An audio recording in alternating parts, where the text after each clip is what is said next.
Students next question देखते हैं. A letter is selected at random from the word assassination. Find the probability that letter is number 1 a vowel, number 2 a consonant. तो solution में देखते हैं. The given word is assassination. Spelling देख लीजिए. There are 13 letters. इसको count करेंगे 13 letters होंगे. Let S be the sample space. Therefore N S क्या बनेगा? Number of ways of selecting one letter out of 13, क्योंकि इसमें हमने एक ही लेटर को सिलेक्ट करना है. तो ये आ जाएगा 13C1, क्योंकि 13 में से एक की सिलेक्शन, जिसको आप सीधा 13 भी लिख सकते हैं. फर्स्ट पार्ट देखते हैं. Let A be the event that a vowel is selected. Now therefore N A क्या आएगा? Number of ways of selecting one vowel out of 6, क्योंकि इसमें आप देखेंगे इसमें जो वोवल्स हैं 1 2 3 4 5 एंड 6, वो 6 है. तो आ जाएगा 6C1. 6C1 की वैल्यू 6 होती है. देयरफॉर रिक्वायर्ड प्रोबेबिलिटी क्या बनेगी? P of A, that is N of A by N of S. तो आंसर आ गया 6/13. अब हम सेकंड पार्ट लेते हैं. उसमें कॉन्सोनेंट की बात कर रहा है. तो इसमें let B be the event that a consonant is selected. Therefore N B क्या आएगा? Number of ways of selecting a consonant out of 7. तो आप देखेंगे वहाँ पे 7 कंसोनेंट्स हैं और 1 की सिलेक्शन करनी है. तो 7C1 से होगा, दैट इज 7 के इक्वल होगा एन बी की वैल्यू. देयरफॉर रिक्वायर्ड प्रोबेबिलिटी बनेगी probability of B event, that is N B by N S. तो आंसर आ जाएगा 7/13. अब एक बहुत ही इंटरेस्टिंग क्वेश्चन करने जा रहे हैं. ये लास्ट क्वेश्चन है, इसको आप बहुत ही ध्यान से देखना. A fair coin is tossed 4 times. एक कॉइन को 4 टाइम टॉस करना है. And a person win ₹1 for each head and lose ₹1.50 for each tail. तो हेड पे उसको ₹1 मिलेगा, और अगर टेल आएगा तो वो ₹1.50 लूज़ कर देगा, अपने जेब से, पॉकेट से देगा. That turns up from the sample space. पहले आप सैम्पल स्पेस बनाएंगे. Calculate how many different amounts of money you can have after 4 tosses. आपने कॉइन को 4 बार टॉस किया है, तो बताइए क्या क्या अमाउंट आपको मिल सकते हैं. And the probability of having each of these amounts, और उसकी कॉरस्पॉन्डिंग प्रोबेबिलिटीज़ भी बतानी है, जो भी अमाउंट आप रिसीव करेंगे यहाँ लूज़ करेंगे. तो चलिए सबसे पहले सैम्पल स्पेस बनाते हैं. और यहाँ मैंने एक हिंट दिया हुआ है, क्योंकि एक कॉइन को हम 4 टाइम टॉस कर रहे हैं, तो जो पॉसिबल आउटकम्स बनेंगी वो 2⁴ दैट इज 16 बनेंगी. तो सैम्पल स्पेस ये रहा, और इसको बहुत ही केयरफुली आपको लिखना है. दिस 16 आउटकम्स, ये आपको मैंने एक मेथड सिखाया हुआ है. आप इसमें 8 टाइम्स हेड लिखेंगे. फर्स्ट वाला हेड, जो फर्स्ट है आपकी पोजीशन, उस पर 8 टाइम हेड कर देंगे. फिर 8 टाइम आप टेल कर देंगे. 1 2 3 4 5 6 7 8, और 8 टाइम टेल लिखेंगे. 1 2 3 4 5 6 7 8. उसके बाद सेकंड पोजीशन में उसका हाफ कर देंगे, मतलब 4 टाइम्स हेड आएगा, 4 बार हेड आएगा, 4 बार टेल आएगा. देखिए head head head head, tail tail tail tail, head head head head, tail tail tail tail. उसके बाद थर्ड पोजीशन है, उसका हाफ कर देंगे. मतलब क्या करेंगे? अब 4 का हाफ 2, तो 2 बार head, 2 times head, 2 time tail. तो क्या आएगा? 2 बार हेड आ गया, 2 बार टेल, 2 बार हेड, 2 बार टेल, 2 बार हेड, 2 बार टेल, 2 बार हेड, 2 बार टेल.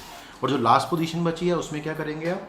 उसका 2 का हाफ दैट इज़ 1. तो हेड टेल करते जाएंगे. Head tail head tail head tail head tail head tail head tail head tail and head tail. तो आप देखेंगे फटाफट आपकी आउटकम्स ये बन जाएंगी.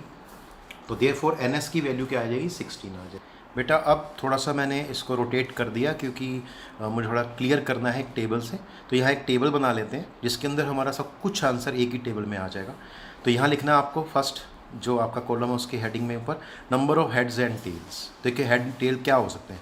जब आप एक कॉइन को 4 टाइम टॉस करते हैं तो क्या क्या हो सकता है? तो 4 हेड्स आ सकते हैं, तो 0 टेल आएगी, या 3 हेड्स एंड 1 टेल आएगा. और हो सकता है 2 हेड्स 2 टेल आए, या 1 हेड 3 टेल्स आए, या 0 हेड एंड 4 टेल्स आए. तो ये केसेस पॉसिबल है. 1 2 3 4 5. अब यहाँ लिखा है अमाउंट रिसीव्ड बाय पर्सन. उस पर्सन को कितना अमाउंट मिला, वो उसका लॉस भी हो सकता है और उसका गेन भी हो सकता है. ठीक है, तो उसका लॉस हो सकता है और उसका गेन हो सकता है. तो देखिए जब उसको 4 हेड मिलेंगे, एक हेड का ₹1 मिलता है उसको, तो इसमें उसको ₹4 मिल जाएंगे. अब ₹4 पहले हम इसको फिल कर लेते हैं, उसके बाद लास्ट में इसको फिल करेंगे. अब 3 हेड्स में उसको ₹3 मिले, और एक टेल में उसने 1.50 लूज़ कर दिया. तो इसका मतलब उसका कितना प्रॉफिट हुआ? 1.50 का. अगर यहाँ पॉजिटिव साइन प्रॉफिट है और नेगेटिव साइन उसका लॉस दिखा रहा है. 2 हेड्स में उसको ₹2 मिले, और 2 टेल्स में उसने 1.5 × 2 ₹3 दे दिए, तो उसको -1 का लॉस हो गया. तो ₹1 का लॉस हो गया, या -1 वैल्यू आ गई इसकी. अब एक हेड में उसको ₹1 मिला, और 3 टेल्स में उसने कितना दे दिया? ₹4.50 पॉकेट से दे दिए. तो इसमें से ₹1 कम कर दो, तो -3.50. तो ₹3.50 का उसको लॉस हो गया. और 0 हेड वाला केस है और 4 टेल में उसने 1.5 इंटू 4 दैट इज़ 6 रुपीज़ उसने लूज़ कर दिए, दैट इज़ -6 वैल्यू आएगी और 6 रुपीज़ उसका लॉस हो गया। अब चलते हैं, ये तो अमाउंट्स हो गए, उसको डिफरेंट अमाउंट्स क्या मिल सकते हैं या वो लूज़ कर सकता है। तो ये गेन है और उसका लॉस है इसके अंदर। अब देखिए प्रोबेबिलिटी क्या है, तो इस कॉरस्पॉन्डिंग अमाउंट की प्रोबेबिलिटी क्या बनेगी। तो देखिए 4 रुपीज़ का मीन, 4 रुपीज़ का ये नहीं है कि आप सीधी प्रोबेबिलिटी 4 रुपीज़ की निकाल लें। 4 रुपीज़ तब मिलेंगे जब 4 हेड आएंगे। और आप पीछे देखिए आपके पास सैम्पल स्पेस है, उसमें 4 हेड के कितनी आउटकम्स हैं, एक ही है। तो इसका मतलब आंसर आएगा 1/16। क्यों? 4 रुपीज़ कब मिल रही हैं, जब 4 हेड मिल रहे हैं। 4 हेड का एक केस, टोटल केस कितने हैं 16। तो आंसर क्या आ गया 1/16, total number of favourable outcomes by number of possible outcomes. इसी तरह से 1.50 रुपीज़ कब मिला, इसकी कॉरस्पॉन्डिंग प्रोबेबिलिटी ये है, पर ये इससे निकलेगी। अब 3 हेड और 1 टेल के केसेस होंगे, पीछे आप काउंट कर सकते हैं 4, तो आंसर आएगा 4/16 दैट इज़ 1/4। जब -1 रुपी मिल रहा है या आप कह सकते हैं 1 रुपी का लॉस है, तो उसमें 2 हेड और 2 टेल के कितने केसेस हैं, पीछे देखिए आपके मिलेंगे 6 केसेस। तो ये 6/16 दैट इज़ 3/8। और 1 हेड और 3 टेल, ठीक है, जिसमें उसको 3.5 रुपीज़ का लॉस हुआ था, इसके केस आप मिलेंगे 4। तो आप चेक कर सकते हैं पीछे, तो 4/16 दैट इज़ 1/4 आंसर हो गया। और जब उसको -6 रुपीज़ का लॉस हुआ, मतलब उसको 4 टेल जब मिलेंगे, 4 टेल का एक ही केस होता है, तो 1/16 आंसर हो जाएगा। तो ये क्वेश्चन यहीं पे कंप्लीट हो जाता है आपका क्वेश्चन। मैं यहाँ लाइन लगा देता हूँ, ये क्वेश्चन यहाँ कंप्लीट हो गया, ठीक है। अब मैं एक चीज़ बता दूं, देखो मैंने बिना देखे ये क्वेश्चन को सॉल्व किया था। जब मैं कह रहा था पीछे आप चेक कर सकते हैं कितनी आउटकम्स, आपको बता देता हूँ कैसे बनी होंगी। 4 हेड्स, अगर मान लो मैं टेल की बात नहीं कर रहा, अब 4 में से 4 हेड लेने हैं। अब 4C4 मतलब आपको 4 हेड में से 4 हेड की सिलेक्शन करनी है, तो क्या आएगा 1 वे होगा, तो ये 1/16 बनेगा। अब 3 हेड की करनी है, टेल की बात छोड़ो, हम हेड की बात करते हैं।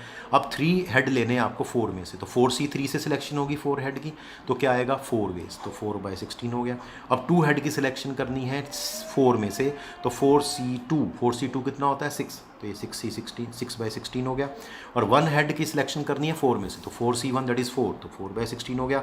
और 0 हेड मीन्स 4C1, तो 4 में से 0 की सिलेक्शन करनी है, तो 4C0 1 होता है, तो 1/16। तो इस तरह से भी आप इस क्वेश्चन को देख सकते हैं, सोच सकते हैं, कर सकते हैं।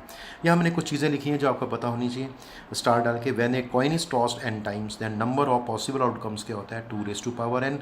और दूसरा है when a die is thrown n times then number of possible outcomes 6n। तो बेटा आज के लिए इतना ही। आपको मैंने काफ़ी चीज़ें कराई हैं आपको, तो आपको कोशिश करनी है कि जो आपके इवेंट्स हैं उनको पहले डिफ़ाइन करके ABC उनकी प्रोबेबिलिटी निकालिए, बजाय कि एक ही लाइन में आप पूरा आंसर निकाल रहे हैं, क्योंकि स्टेप मार्किंग होती है, तो स्टेप मार्किंग में आपके नंबर कट सकते हैं। तो प्लीज़ क्वेश्चंस को ध्यान से करिए, प्यार से करिए और डेली करिए, मतलब होमवर्क डेली करिए। आज के लिए इतना ही, थैंक यू बेटा।